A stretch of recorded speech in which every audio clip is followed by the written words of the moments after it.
जब से इंटरनेट शुरू हुआ है हम लोग रोज ना रोज किसी ना किसी आईपीओ के बारे में डिस्कस करते रहते हैं और इस साल जोमैटो एंड पेटीएम पब्लिक जा रहे हैं। इसका मतलब उन दोनों कंपनीज का आईपीओ आ रहा है। इस वीडियो के अंदर हम लोग आईपीओ के बारे में डिस्कस करेंगे। आईपीओ क्या होता है, कंपनीज आईपीओ क्यों निकालती हैं और आप आईपीओ के अंदर कैसे इन्वेस्ट कर सकते हैं। अगर आप इस चैनल के ऊपर नए हैं तो फटाफट रीडिफाइन को सब्सक्राइब कर लो। मैं देख रहा हूं कि स्टैट्स के अंदर आप लोग वीडियो देख के चले जाते हो, सब्सक्राइब कोई नहीं करता है और बाद में मेरे को ये बोरिंग इंसर्ट्स डालने पड़ते हैं। नाउ आईपीओ का मतलब होता है इनिशियल पब्लिक ऑफरिंग। इसका मतलब प्राइवेट कंपनीज जनरल पब्लिक को शेयर इश्यूज करती हैं।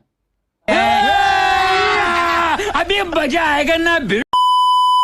आईपीओ को समझने से पहले हम लोग इंडिया के अंदर डिफरेंट टाइप्स के लीगल स्ट्रक्चर के बारे में समझ लेते हैं। इंडिया के अंदर 3 डिफरेंट टाइप्स की लीगल एंटिटी होती है। 1 पर्सन कंपनी, लेट्स से आपको अगर अपना खुद का बिजनेस शुरू करना है कि मैं तो अकेले ही करेगा, then you can start 1 person company. अगर आपको अपने भाई के साथ, पापा के साथ इट्स लिटिल डेंजरस। अगर आपको अपने भाई के साथ या फिर अपने दोस्त के साथ कंपनी शुरू करना है then you can start partnership firm. But अगर आपको एक कंपनी शुरू करना है और ढेर सारे लोग रिक्रूट करने हैं, प्लस में आपको फंडिंग भी रेज करनी है, पैसा तो चाहिए, then you can start private limited companies. Now 1 person और पार्टनरशिप के अंदर आपकी जो लायबिलिटी होती है वो अनलिमिटेड होती है। इसका मतलब अगर आपने किसी बैंक से लोन लिया है तो बैंक वाले हॉकी स्टिक लेकर आपके पीछे भगेंगे, जबकि प्राइवेट लिमिटेड कंपनी के अंदर आपने अगर किसी बैंक से लोन लिया है या फिर किसी एंजल इन्वेस्टर से कैपिटल रेज किया है देन वो कंपनी की लायबिलिटी हो जाती है और तुम लोग आराम से ऐसे करके बैठ सकते हो।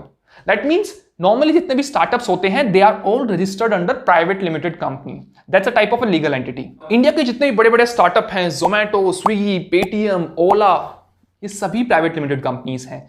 बेसिकली इन कंपनीज के अंदर angel investor and venture capital firm ने अपना पैसा डाला हुआ है। नाउ एंजल इन्वेस्टर्स लाइक बिनी बंसल, सचिन बंसल, कुणाल शाह, विजय शेखर शर्मा, ये सभी एंजल इन्वेस्टर्स होते हैं जो खुद के पैसों को कंपनीज के अंदर डाल सकते हैं। मतलब कि लेट्स से उनके पास ढेर सारा पैसा है, they will be like okay थोड़ा पैसा एक्स्ट्रा पड़ा हुआ है, इस महीने ज्यादा सैलरी ले ली है, let's invest in few companies. Those are typical angel investors. उसके बाद आते हैं वेंचर कैपिटलिस्ट जो प्रोफेशनल एकदम टाई वाइज सूट बूट पहन के इन्वेस्टमेंट करने जाते हैं and they usually invest pretty large amount. That means उनका investment normally hundreds, 200, 300 million dollars में जाता है, जिसके अंदर अगर आप जीरो काउंट करने बैठोगे तो शायद 5-6 सेकंड लग जाते हैं। नाउ ये जितने भी एंजल इन्वेस्टर्स और वेंचर कैपिटलिस्ट होते हैं ये कंपनी के इनिशियल स्टेज में इन्वेस्ट करते हैं, क्योंकि कल को कंपनी अगर उड़ेगी तो इनको ही पैसा मिलेगा and that's why they invest in these companies. Now companies का जो पब्लिक जाने का मेन पर्पस होता है कि जितना भी इन्होंने इन्वेस्टमेंट रेज किया है या फिर इनके खर्चे नहीं संभल रहे खुद से, तो ये लोग पब्लिक से पैसा उठाते हैं।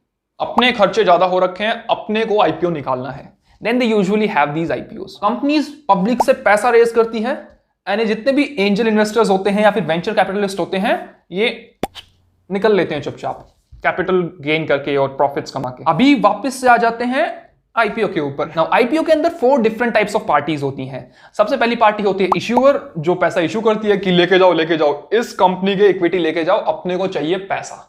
दूसरा होता है इन्वेस्टमेंट बैंकर जो कि एक अंडरराइटर की तरह काम करता है, इन कंपनीज को पब्लिक मार्केट में ले जाने में हेल्प करता है। और तीसरा होता है आपकी आम जनता जिनको पैसा फेंकना है और शेयर चाहिए अपने को।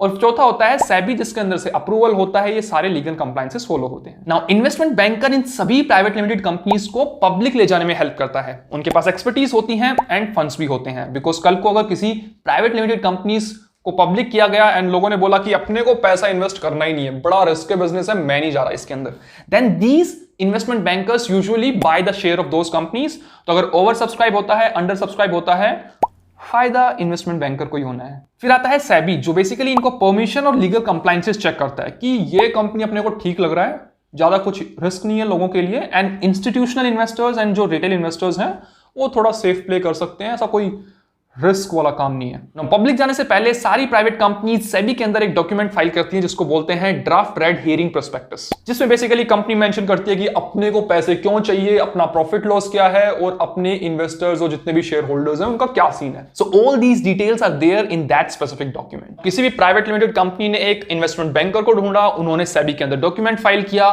देन उसके बाद डिफरेंट टाइप्स के इन्वेस्टर्स होते हैं। एक हमारे जैसे स्मॉल रिटेल इन्वेस्टर्स होते हैं, फिर इंस्टीट्यूशनल इन्वेस्टर्स होते हैं एंड कुछ नॉन इंस्टीट्यूशनल इन्वेस्टर्स भी होते हैं। एज ए रिटेल इन्वेस्टर्स अगर आपको आईपीओ के अंदर शेयर परचेज करने हैं तो आपके पास एक डीमैट अकाउंट होना चाहिए और एक पैन कार्ड होना चाहिए। उसके बाद आप सिंपली किसी भी स्टॉक ब्रोकर के पास जाकर बिड कर सकते हैं आईपीओ के लिए। आईपीओ के अंदर कभी भी आपको 1 या 2 शेयर नहीं मिलते कि अरे नहीं मेरे को सिर्फ 1 शेयर मांगता है पेटीएम का, मेरे को ज्यादा रिस्क लेना ही नहीं है। मेरे को इस बार रिस्क लेने का ही नहीं है, बिल्कुल रिस्क नहीं लेने का है। ऐसे नहीं होता है। आईपीओ के अंदर हमेशा एक लॉट साइज होता है। आप हमेशा लॉट साइज के मल्टीपल में ही शेयर खरीद सकते हैं। अगर कंपनी का मिनिमम लॉट साइज है 10 शेयर का तो 10 खरीद सकते हैं, 20 खरीद सकते हैं, 25 नहीं खरीद सकते, 100 खरीद सकते हैं। So that is the lot size. India के अंदर जितने भी आईपीओ आते हैं उनका एवरेज जो लॉट साइज होता है वो 10 या 20 हजार के बीच में होता है। इसका मतलब अगर आपको आईपीओ में इन्वेस्ट करना है 10 या 20 हजार रुपए तो अपने को मांगता है। आईपीओ के अंदर 2 डिफरेंट टाइप्स ऑफ प्राइसिंग होती है। एक होता है फिक्स प्राइसिंग की एक दाम की दुकान, सिर्फ इतने पे ही बेचेगा मैं, इससे ना तो ऊपर जाने का है ना अपने को नीचे जाने का है। दूसरा होता है बुक बिल्डिंग ऑफरिंग, जिसके अंदर एक फ्लोर प्राइस होता है, एक कैप प्राइस होता है। इसका मतलब आपको कंपनीज बोलेगी कि 150 से 200 के बीच में तुम कहीं भी खरीद सकता है, तुम बताओ कितना पैसा देगा। Then you will basically decide कि मेरे को 150 के ऊपर बिडिंग करनी है या फिर 200 के ऊपर बिडिंग करनी है। आप मल्टीपल बिड्स भी सबमिट कर सकते हैं। नाउ अगर आपको शेयर अलोकेट हो गए तो आपको सीएन नंबर का कंफर्मेशन आ जाएगा, नहीं तो कोई और अगले चीज की तैयारी में। नाउ ये सब तो ठीक है। आप लोग बोलोगे कि नवदीप आईपीओ तो ठीक है, आईपीओ की वैल्यूएशन कैसे निकलती है? वेल वैल्यूएशन के काफी सारे मल्टीपल फैक्टर्स होते हैं, फिर चाहे वो अपस्केल पोटेंशियल हो, मार्केट के अंदर कंपटीशन हो, फ्यूचर रेवेन्यू मल्टीप्लायर हो, कुछ भी टेक्निक आप यूज कर सकते हैं। एंड नोबडी नोस कौन सा कंपनी किस चीज को फॉलो कर रहा है। नाउ ये सब तो हो गया आईपीओ के बेसिक और इंट्रोडक्शन के बारे में। अभी हम लोग डिस्कस करेंगे जोमैटो एंड पेटीएम के आईपीओ के बारे में। बट उससे पहले आप लोग सब्सक्राइब नहीं कर रहे हैं चैनल को। मैं इतनी मेहनत से आप लोगों के लिए वीडियोस बना रहा हूं, ढेर सारी स्क्रिप्ट्स लिखनी पड़ रही हैं। ये देखो मैंने ढेर सारे स्क्रिप्ट लिखे हुए हैं, ये देखो पेन भी नीचे गिर रहा है और आप लोग सब्सक्राइब नहीं कर रहे हो। फटाफट सब्सक्राइब करो। I am waiting. मैं जाने ही नहीं वाला आज इधर से जब तक आप लोग सब्सक्राइब नहीं करते। हाँ, उसी लाल बटन के ऊपर ऐसा क्लिक करने का अपने को, बेल आइकन दबा के जाओगे, क्लिक हो गया है तो चलो ठीक है। अभी हम लोग डिस्कस कर लेते हैं पेटीएम और जोमैटो के आईपीओ के बारे में। नाउ ये दोनों जो कंपनीज हैं ये ऑब्वियसली लॉस मेकिंग कंपनीज हैं एंड इनके प्रॉफिट्स कब आने वाले हैं we are not sure. Even they are not sure, then sure कौन है फिर? जोमैटो आईपीओ से $1 बिलियन अराउंड 8,000 करोड़ के आसपास रेज करने का प्लान कर रहा है and Paytm around 21,000 crore which is 3 times of Zomato, उतना अमाउंट रेज करने की कोशिश कर रहा है। पेटीएम ने लास्ट ईयर से अपने जो लॉसेस है वो अराउंड 30% रिड्यूस कर दिए हैं और जोमैटो भी कुछ इसी मशक्कत में लगा हुआ है। I don't know is that a word or not। दोनों कंपनीज के रेवेन्यू ग्रोथ काफी ठीक है। पेटीएम का जो रेवेन्यू ग्रोथ है वो काफी कम था because of obviously Covid and Zomato का रेवेन्यू इनफैक्ट इंक्रीज हुआ है which means Covid is good for Zomato. But Zomato के साथ सबसे बड़ी जो प्रॉब्लम है वो है यूनिट इकोनॉमिक्स। जोमैटो के अंदर इतनी सारी पार्टीज इन्वॉल्व हैं, रेस्टोरेंट वाले हैं, डिलीवरी बॉयज हैं और हम जैसे बायर्स हैं जो हमेशा कूपन कोड से ढूंढते रहते हैं। So it's really hard if you increase the price of any food items. अगर आप 5-10 रुपए भी प्राइस बढ़ा देते हैं तो अपने को नहीं मांगता, मैं घर का खाना खा लेगा, मैं टिंडे या फिर भिंडी खा लेगा, मेरे को ऑर्डर नहीं करना।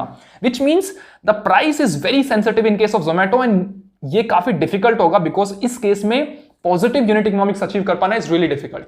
इमेजिन अ सिनेरियो, अगर आप एक 150 रुपए का कोई भी ऐसा बर्गर या फिर कुछ भी ऑर्डर करते हैं तो ऑब्वियसली आपको रेस्टोरेंट को रेवेन्यू देना पड़ता है, डिलीवरी बॉयज को रेवेन्यू देना पड़ता है, प्लस में हमें भी ढेर सारा डिस्काउंट चाहिए। That means it's really hard, it's a really tough game.